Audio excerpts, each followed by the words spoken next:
So when we ran the quick build part of this video, we created the symbols in about 5 minutes for this FPGA, and it's pretty impressive. It created 66 symbols for us.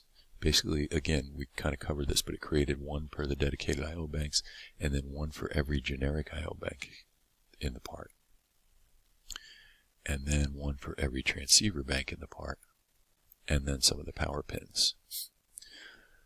So with 66 symbols, it's kind of a lot to track and put into the schematic.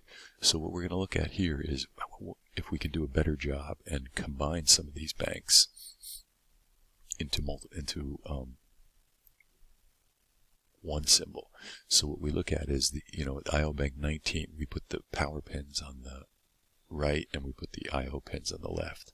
Well, what if we took the power pins and put them on the left with the I/O pins, and then put bank 20's power pins here, and then bank 20's generic I/O pins here? So we could fit 2 banks on one symbol. And in that case, we could cut the numbers, we could almost cut the symbols in half. Not quite, maybe. And then if we look at the transceiver banks, we can see that we only have 1 quad. So the Xilinx part is broken into quads because there's 4 inputs, 4 outputs, and then there's the ref clocks, and then some special pins. We could easily fit 3 quads onto one symbol if we wanted to, and then cut the symbols from 12 to 4. That would be go from 12 symbols to 4. So if we take a look at the I/O banks layout again, so we can see there's 3 transceiver quads on each one of these SLRs. So in the Xilinx world, an SLR is like there's a chip, and an SLR interconnects these chips.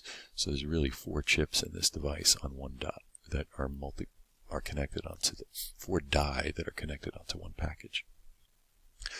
So right now we have 4 times 3 is 12 symbols for the GTY quads, and what we could do is we could turn that into 4, and then we have 1 symbol for each one of these banks, and what we can do is almost cut it in half by putting 2 symbols per bank.